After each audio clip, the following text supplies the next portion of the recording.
Assalamualaikum kawan-kawan semua. Perkenalkan, namaku Jamal. Aku adalah unta dari gurun pasir yang amat luas yang akan membersamai kawan-kawan semua dalam sebuah histori bangunan pertama yang dikhususkan untuk manusia beribadah, yaitu Ka'bah. Ka'bah merupakan kiblat umat muslim yang berada di area Masjidil Haram atau yang kita kenal dengan Mekah. Ka'bah memiliki sejarah panjang yang dimulai pada masa Nabi Ibrahim dan anaknya Nabi Ismail alaihissalam.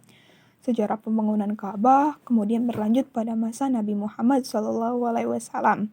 Terdapat dalam Quran surat Ali Imran ayat 96. A'udzubillahiminasyaitonirrajim. Bismillahirrahmanirrahim. Inna awwala baiti wudi'a lin-nasi lilladzina bi Bakkata mubarakan wa hudan lil alamin. Bangunan Ka'bah yang dibangun oleh Nabi Ibrahim dan Nabi Ismail memiliki 9 hasta yang tinggi. Sementara panjang dari Hajar Aswad hingga Rukun Syamani adalah 32 hasta. Lalu panjang dari Rukun Syam ke Rukun Ghorib adalah 22 hasta dan panjang dari Rukun Ghorbi ke Rukun Yamani adalah 30 hasta. Sedangkan panjang dari Rukun Yamani ke Hajar Aswad adalah 20 hasta. Bangunan kala itu belum memiliki atap seperti sekarang ini. Renovasi bangunan Ka'bah saat ini telah mengalami beberapa kali pemugaran dari aslinya. Salah satu pemugaran yang terkait dengan Nabi SAW adalah renovasi Ka'bah pada masa kaum Quraisy. Berikut gambaran Ka'bah pada saat ini. Yang pertama ada garis awal tawaf.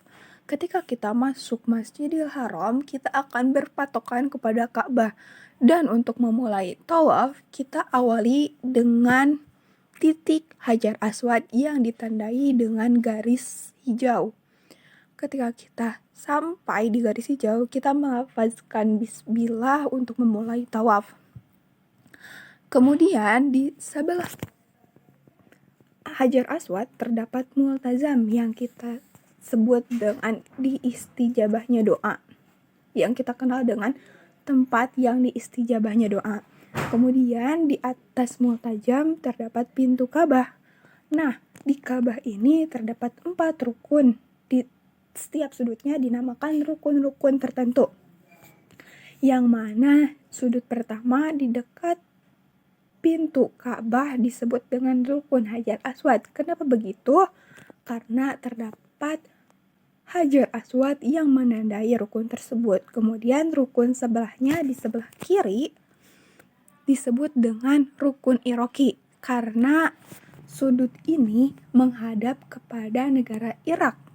Kemudian di sebelah rukun Iraqi terdapat rukun Syami atau yang kita lihat bisa dilihat dalam gambar adalah rukun yang di belakang Hajar Aswad itu disebut dengan rukun Syami, yang mana sudut Ka'bah tersebut menghadap ke negara Syam. Dan yang terakhir adalah rukun Yamani. Rukun yang berada di sebelah Hajar Aswad disebut dengan rukun Yamani karena menghadap ke negara Yaman. Kemudian selain 4 rukun tersebut terdapat Hijr Ismail yang ditandai dengan lengkungan. Ini merupakan tempat di mana Nabi Ibrahim akan menyembelih Nabi Ismail. Dan tempat ini merupakan bagian dari Ka'bah. Kemudian selain Hijr Ismail terdapat Maqam Ibrahim yang kita kenal dengan sebuah bangunan kecil yang di dalamnya terdapat batu dengan bekas telapak kaki Nabi Ibrahim ketika memantau pembangunan Ka'bah. Beliau menggunakan batu itu untuk melihat proses pembangunan Ka'bah. Nah, selain makam Ibrahim, terdapat pula kain yang menutupi bangunan Ka'bah. Kain ini disebut dengan kain kiswah. Adapun saluran air dari atas Ka'bah ketika hujan turun agar tidak banjir atas Ka'bah disebut dengan al-mizab. Mungkin itu bagian-bagian Ka'bah yang sekarang menjadi kiblat bagi umat Islam dalam melaksanakan ibadah. Mungkin cukup sekian dari Jamal. Bila ada kesalahan mohon dimaafkan dan wal akhir wassalamualaikum.